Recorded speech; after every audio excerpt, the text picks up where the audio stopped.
This program is brought to you by Stanford University. Please visit us at stanford.edu.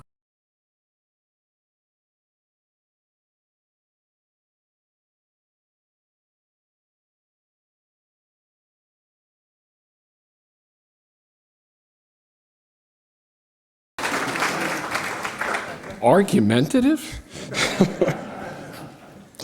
Thank you, Ralph. That was, I wish my mom was here. She would have agreed with a lot of that. Today, for the next hour or two, I'd like to take you through a quick talk about rotaviruses. And this is something I've spent a fair part of my life working on. And I'm going to talk to you really about the history of vaccination for rotaviruses. So the story is going to be a little light on basic science, but I think an interesting one. And as you can see from the title, I think that it ends with a happy ending, which I'm happy about. So before I get started, I'd just like to tell you about my conflicts. I was an inventor of one of the vaccines I'm going to talk about. It's the vaccine that failed big time, but I was an inventor of it, and I got a little money before it failed.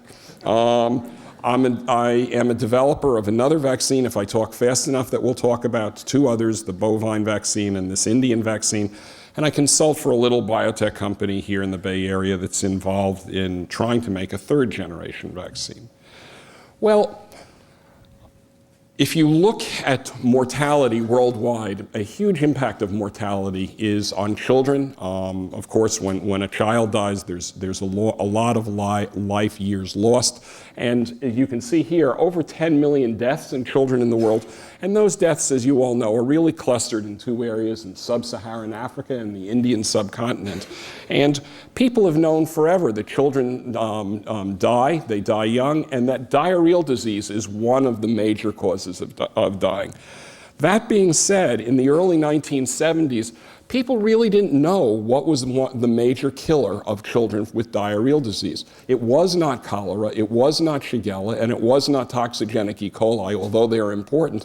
Those had been ruled out. They really were not the cause of death in young children, and people could not find a cause. This is maybe the most important take-home slide for the young scientists in the audience. In 1973, a scientist in Australia did what, in retrospect, seems like the dumbest experiment, the easiest experiment to do. The scientist said, why not just look in the stool using an electron microscope, as we all frequently do with specimens using a light microscope? And when that scientist did it in a stool from a diarrheal children, they basically saw these ordered structures, wall-to-wall structures of what looked like an obvious virus. And they said, let's look at another child with diarrhea. And over again, they saw these structures in children who had diarrhea and not in children who didn't. And hence they discovered rotaviruses. Very simple experiment that hadn't been done for the 40 years previously, although it could have been. Rotaviruses are shed in the stool in incredible quantities, 10 to the 10th to 10 to the 12th particles per gram of stool. That means it's real easy to detect them, and perhaps no other disease's epidemiology has worked out as quickly as rotavirus after people realized that it was there. And so, in rapid order, people realized that rotavirus was an extremely important cause of severe diarrheal disease. And interestingly, it was an important cause of severe diarrheal disease in developing countries, but equally important in developed countries. So the young child in Atherton has just as likely to get a severe rotavirus infection as the child in the rural slums of Bangladesh.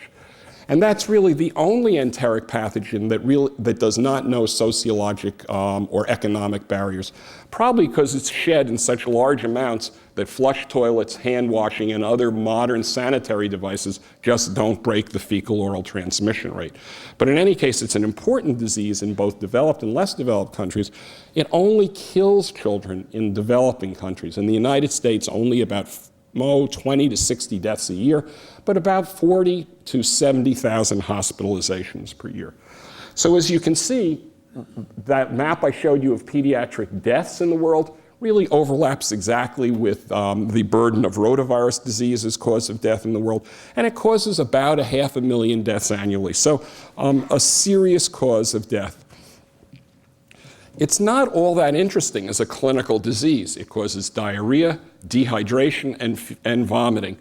Unlike many of the other enteric pathogens, rotavirus has a prominent vomiting component. That may be why dehydration is such an important component of the disease.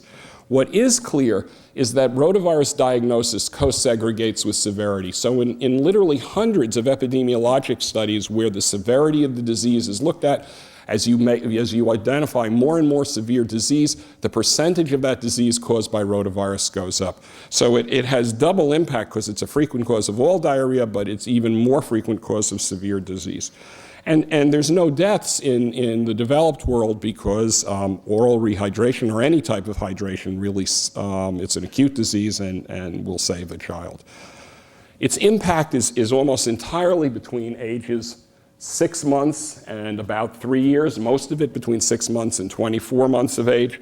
It's an acute disease. Now that doesn't mean that everybody is immune to rotavirus after that, but basically the burden of disease comes with your first infection. And after that, you can have infection and you can have disease, as we'll see in a second. Well, we'll see right here. Rotavirus does account for a small proportion, about 15 or 16% of adult diarrhea in inpatients and outpatients in this study from Japan. And that's true around the world.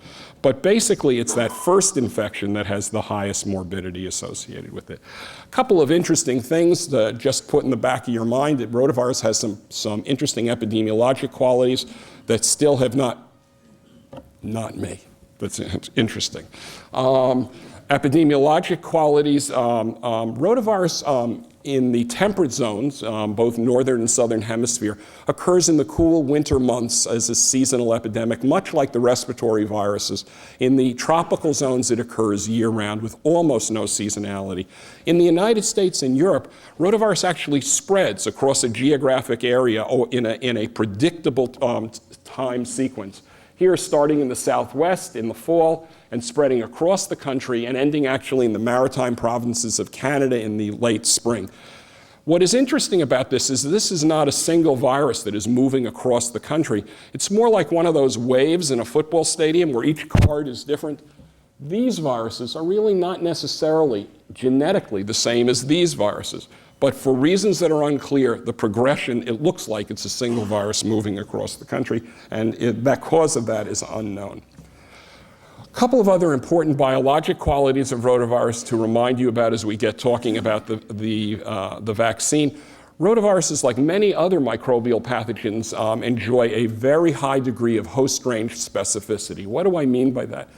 It turns out that when the human rotavirus was discovered in 1973, as frequently occurs in microbiology, the veterinarians went, "You dummies, we've known about this virus for 20 years. There were already animal vaccines for animal rotaviruses, and virtually every animal mammalian species that has been looked at has its own rotavirus that causes diarrhea in the young of that species." So at the time of the rotavirus discovery, human rotavirus, there was already in the marketplace a bovine rotavirus vaccine. And so a smart person might have said, gee, why don't I look in the animal world and make an analogy to humans? But that hadn't been done either. In any case, this is a micrograph of the villi in the small intestine of a mouse infected with a mouse rotavirus or with a simian rotavirus. This is actually the virus that was used to make the first vaccine. And as you can see, it's just an example of host range specificity. This brown stuff is immunoperoxidase staining for the virus. The two mice were infected with the same amount of virus, but as you can see, the mouse virus is much more efficient at infecting the mouse than the simian, although there's a little bit of infection here. That's host range restriction. It's something I work on in my lab, and actually I'll say that the molecular basis of this is still unknown, believe it or not. In any case, this formed the basis of the vaccine that we first made and the basis of the Merck vaccine that I'll talk to you about. And the reasoning was, perhaps one could vaccinate a human with an animal rotavirus vaccine that was restricted on some genetic basis and did not grow well in humans, but grew a little bit, and maybe that would be enough to immunize the human, but not enough to cause disease. So let me just tell you a little bit about the virus as we go along. It's a beautiful icosahedral virus. It doesn't have any lipid envelope. It's all protein. And it's actually a lot like those Russian dolls that you pull apart. I can never remember the names of them. You pull out the doll and there's another doll inside. Well, rotavirus is like one of the cheap dolls because it only has 3 things inside, but for a virus it's pretty complicated. It has an outer layer, a middle layer, and a central layer of protein. The outer layer consists of 2 proteins, VP4, these spike proteins, and VP7, a surface glycoprotein that binds calcium and helps the virus get into the cell, a major structural protein called VP6, the replication machinery, the replicase, the RNA replicase, and all of those proteins cover a genome, which is a little different than the genomes you normally think about. It's a RNA genome, double-stranded and segmented. And I'm reminding you, you all know about this, but just remember, when you hear the word segmented genome and virus, you're supposed to think about gene reassortment and you're supposed to think about influenza. And a number of viruses have segmented genomes, and when they do, they have the ability to undergo gene reassortment, which we'll talk about in a second.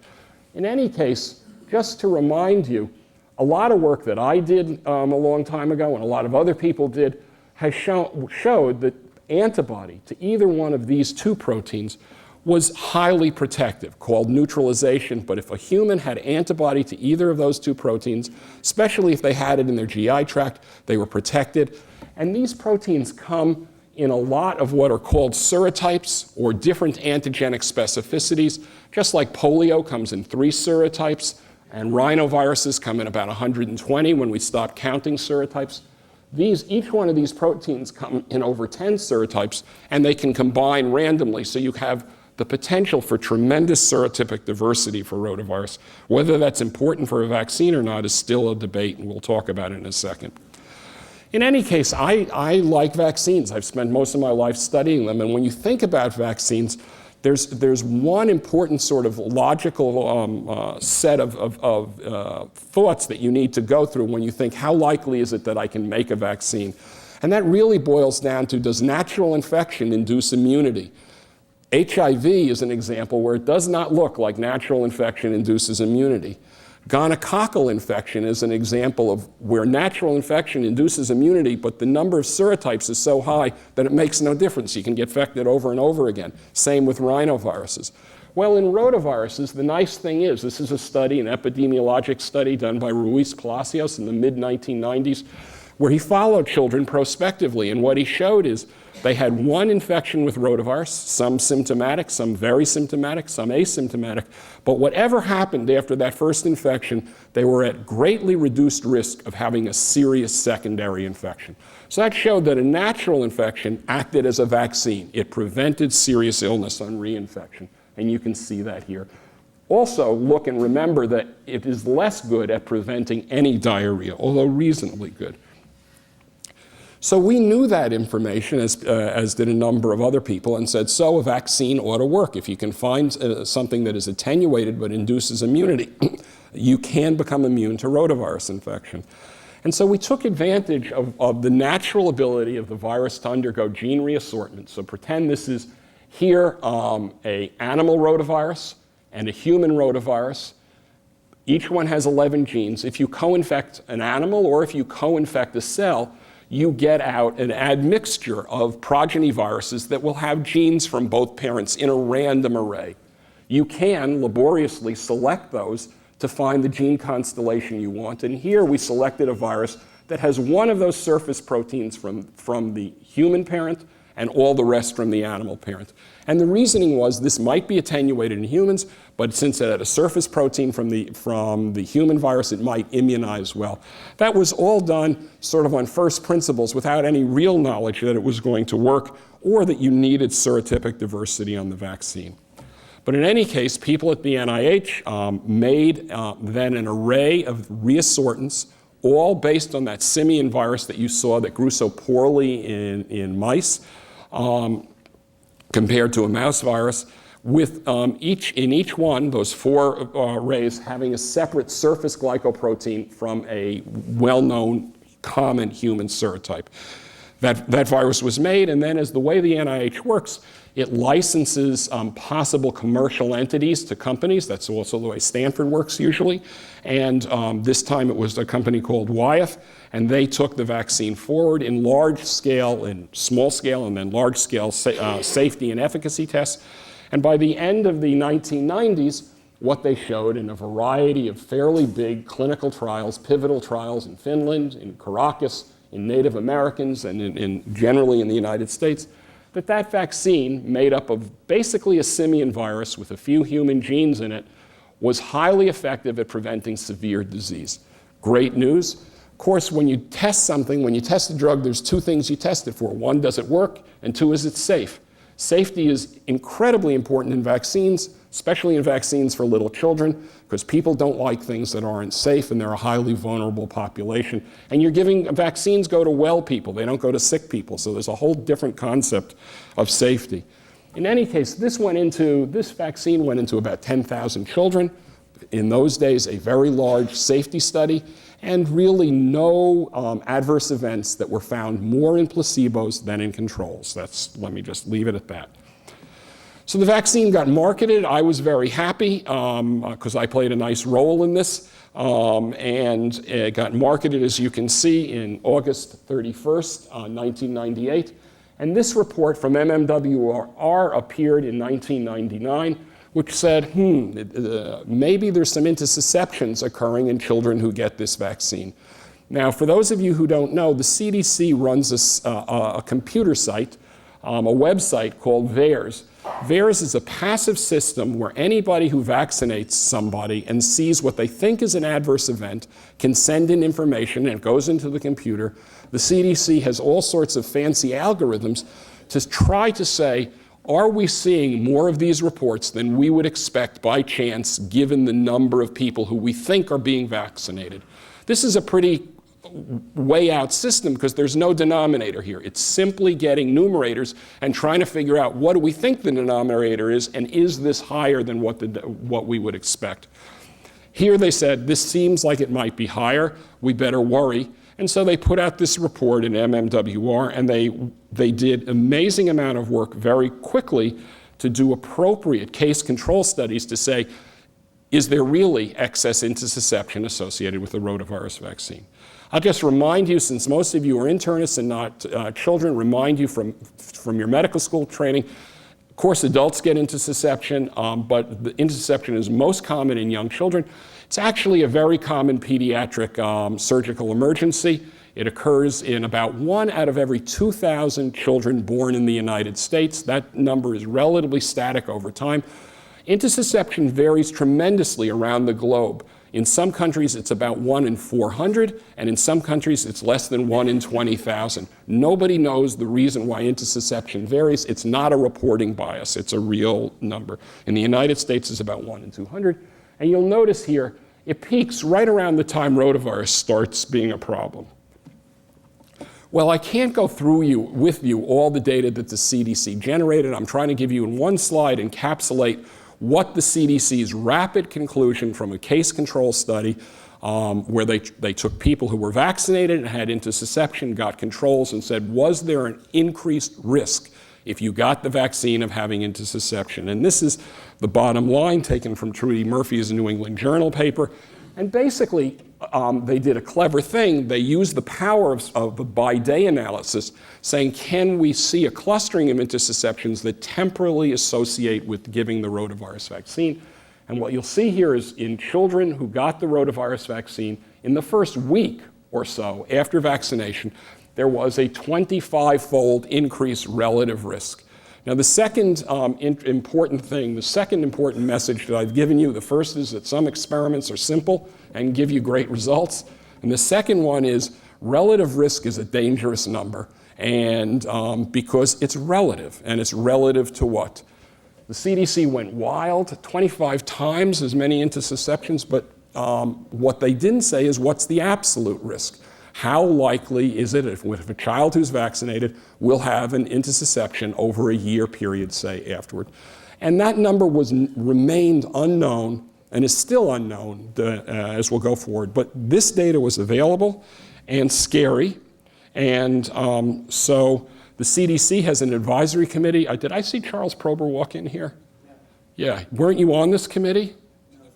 Okay, you weren't on this committee. Good. Good for you. The The CDC has an advisory committee of actually experts from around the country who are impaneled to give them advice about vaccine policy.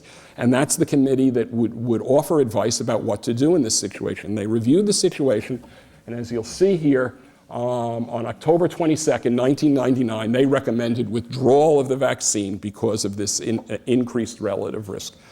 The company, within 24 hours of that notification, basically burnt the plant down. And that was because of fear of litigation with this notification. And the vaccine basically, from that moment on, was dead as a doornail.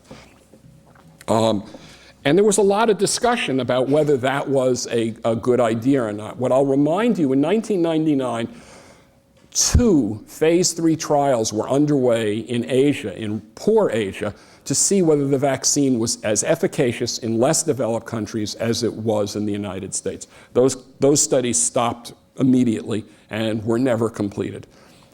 This is sort of a back-of-the-envelope calculation that we made a long time ago, trying to say, how do you look at the risk-benefit at the time the vaccine was withdrawn? And there's a lot of variables here. At the time it was withdrawn, the CDC estimated that the absolute risk, and you'll see this is a very complicated question, of a child having an intussusception if they got the vaccine was approximately 1 in 2,000. Almost certainly that, not almost certainly, certainly that was wrong, and the way the CDC was thinking, that absolute risk was probably about 1 in 10,000, and that's what this is based on. If it was 1 in 10,000, you can see the vaccine would have prevented a fair number of hospitalizations, a lot of doctor visits. It would have caused about 100 intussusceptions, and it would have been pretty neutral in the United States as far as death.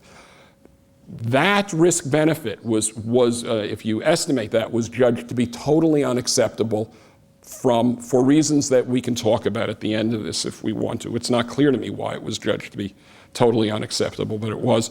And the downside of this risk-benefit analysis that the ACIP made was that it meant that the rest of the world followed this risk-benefit analysis. And that boiled down to countries in Africa and Asia said there's no possibility politically to move ahead with a vaccine that the United States has deemed was not safe for its population, irrespective of what the risk-benefit analysis is in our country. And I think that's probably, that they were accurate, although it's not great. Fortunately, there were 2 other manufacturers who were in the business of trying to make their own vaccines at the time, Merck and GSK. And they were pursuing 2 different avenues of making a vaccine. Merck was doing it just the way Wyeth did, making a reassortant vaccine, but not on a rhesus rotavirus backbone, on a cow, a bovine backbone. And GSK was making a vaccine just the way Louis Pasteur made the rabies vaccine 150 years ago. They just took a rotavirus, passed it in cell culture, figured it would get a bunch of mutations and become attenuated and give it to people. And that's a tried and true methodology, and it worked for them. Both of those vaccines went forward in testing, but it took a long time because they just both had been recently licensed. This one went out of circulation in 1999. And I'm just giving you the data. Highly efficacious, and you can see much more efficacious against severe disease than any disease. But it's the severe disease that's the problem. This is the GSK vaccine. Similar efficacy for both. And I'm only going to talk briefly about so when the the FDA allowed these large pharma companies to go ahead with their vaccine trials, there was huge concern about safety because the other vaccine had been implicated in intussusception. So lots and lots of debate, and also lots of debate about how big a safety study did you need to do to rule out the possibility of intussusception. How safe is safe? You can remember, or you want to know, that the oral polio vaccine, Sabin's vaccine, causes about 1 case of polio in every 1 million children that get it. That has been deemed to be unacceptably dangerous in the United States since we have a vaccine, the old Salk vaccine, that causes no polio in anybody. So despite cost benefits, we made that decision. In any case, after a lot of thinking, these are by far the biggest safety studies ever done in the vaccine world and have sort of set the bar at a new level. they figured that approximately 70,000 children would be adequate to make sure that these vaccines didn't cause intussusception at a rate of about 1 in 2,000 to 1 in 3,000. And this, I'm just giving you the results of the Merck vaccine. Final results, 13 intussusceptions in the vaccinees, 19 in the placebos. That's interesting. There's even a little more in the placebos. And in fact, if you look at both safety studies together or the GSK study alone, in fact, the placebos always have more intussusceptions than the vaccine. And it would appear that vaccination, in retrospect, prevents intussusception at some level. And we can talk about that, but it certainly didn't cause it when analyzed in this way. So first the Merck, then the GSK vaccine were licensed. They're now both sold in the United States, although much more Merck vaccine is being sold. It's been available. And this is just MMWR from last week, I think. And this is the first year, first season, because remember, intussusception occurs in the cooler winter seasons, of sort of looking where the vaccine is relatively largely sold in the United States. The recommendation is for all children to get it. The estimate is, in this 2007-2008 season, a little less than half of the available children were vaccinated. But as you can see here, this is the season we're talking about, 2007, 2008. This is the preceding, basically a variety of ways of looking at the preceding 15-year seasons. The epidemic was delayed and diminished. And this is the same data from another set of institutions, and again, much lower total diarrhea and much lower rotavirus. So it really looks like the vaccine already has had a substantial effect. It's sort of inspiring to see you give something and you can affect the entire population. That's always I love seeing that. What is interesting here is the implication is that the vaccine may be having a herd immunity effect as well as a direct effect, because it looks like it's lowering the burden of disease in more people than actually got vaccinated. But time will tell about that. Well, I want to go back just very briefly and talk about the intussusception a little bit to tell you how complicated some of these questions are. So when GSK and Merck did their studies of safety, they were, of course, classical drug studies, which are highly regulated and are really not real-world situations. They are experiments. And so in those experiments of safety, when 70,000 children got either placebo or vaccine, the first dose, when the first dose was given, was precisely indicated. And it was indicated, as is written in the package label, to be given at 2 months of age. And more or less, every child in that study got the first dose at 2 months of age. That is not, of course, the way generally drugs are given. The problem with the rhesus rotavirus vaccine is it caused intussusception not in its original safety studies, but when used in the real world. So when were those first doses of rhesus rotavirus given? And so, again, in our safety study, no problem when all the first doses are given at 2 months of age. Well, when people then went back and said, what is the CDC case control data of those 43 cases of intussusception? And it turns out that virtually all of them occurred after 70 days of age, and none occurred younger than 60 days of age. So basically, the rhesus rotavirus vaccine did increase the relative risk of intussusception, but it increased it in an age group that was not tested in the safety study that led us to license the other two vaccines. So what can you say? We'll talk about it in a second. But this is, again, a back-of-the-envelope calculation, which says, what if we hadn't removed the rhesus rotavirus vaccine from licensure, but did something else and tried to move it ahead in the third world? And there's a lot of assumptions here, but basically it's based on rollout of the vaccine, an assumption that it works equally well in less developed countries as in developed countries, and how many deaths might have been avoided. And as you can see, between 1999 and 2006, with this calculation, about 500,000 deaths in the world would have been avoided. There's a lot of what-ifs there. But certainly many more deaths would have been avoided than would have been caused irrespective of what the intussusception rate is. So we have 2 very effective rotavirus vaccines now in our armamentarium. They're safe when given, certainly when that first dose is given at 2 months of age, whether post-licensure surveillance is ongoing. I think the prescribing community in the United States, the physicians, is very aware of this issue, and actually, thus far, there's been very good adherence to giving the first dose at 2 months, although there's a tremendous amount of pushback as to can it be expanded. The new vaccines are currently being tested in Africa and Asia. I would say to you that there's a whole group of people who say that immunization in Africa and Asia is a different beast, and that orally delivered vaccines will not work in the poorest of poor countries. There's a lot of old literature, especially from a couple of provinces in India, Uttar Pradesh and Bihar, where polio vaccine, oral polio vaccine, there are places on Earth where oral polio vaccine does not work. Why that is not clear. There's lots of talk about the microflora, and David Relman isn't here, but there's lots of talk that the microflora in infants in some parts of the world is very different and alters the ability of viruses to grow. Nobody understands that, so you have to do studies of these vaccines in the appropriate circumstance. They work well in Latin America, but the feeling now is Latin America is no longer representative of the third world as far as real poverty is concerned. The new vaccines are guaranteed to be expensive. So that is a huge problem that is looming for the world, for the Gates Foundation, and for people who think about vaccination in the third world.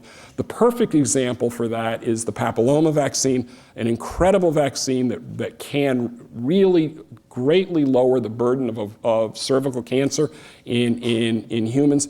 But it's very expensive, and that burden is greatest in Africa, and how to get it there is a real killer because of the cost of making the vaccine. And so in the last 2 minutes or so, what I'd like to do is just tell you about several attempts to get around the problem of cost for the third world. And the first is really the NIH. When the NIH made that original rhesus rotavirus simian vaccine that caused intussusception, interestingly, it made concurrently a bovine reassortant vaccine, just like the Merck vaccine, that was sort of in its back pocket. And unfortunately, they didn't use that one to roll out. The NIH made the decision that they had that vaccine.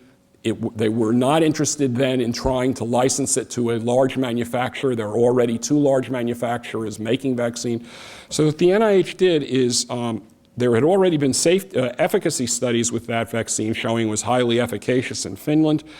And I think in a very interesting move, the NIH has licensed their vaccine without any royalty rights or IP rights to a series of biotech and manufacturing companies in third world countries, 2 in China, 1 in Brazil, and 4 in India, and said, here's a vaccine, we know it works, we've tested it in Finland, grow it up, test it in your place, and if it works, market it, and it's yours.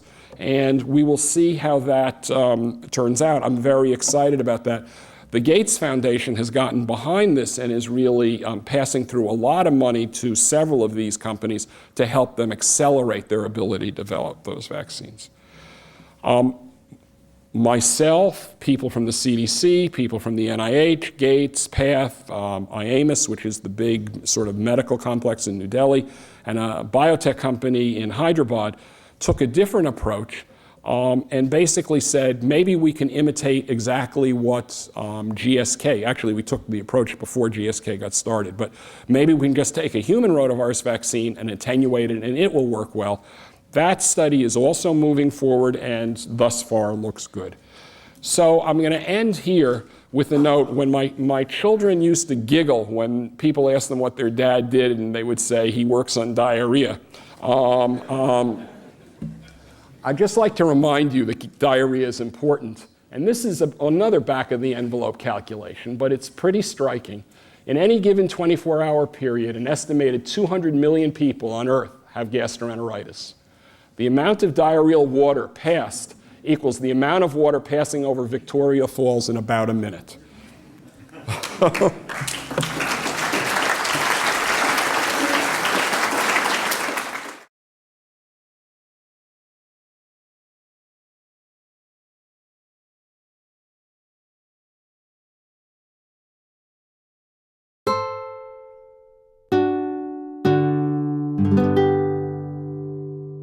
The preceding program is copyrighted by Stanford University. Please visit us at stanford.edu.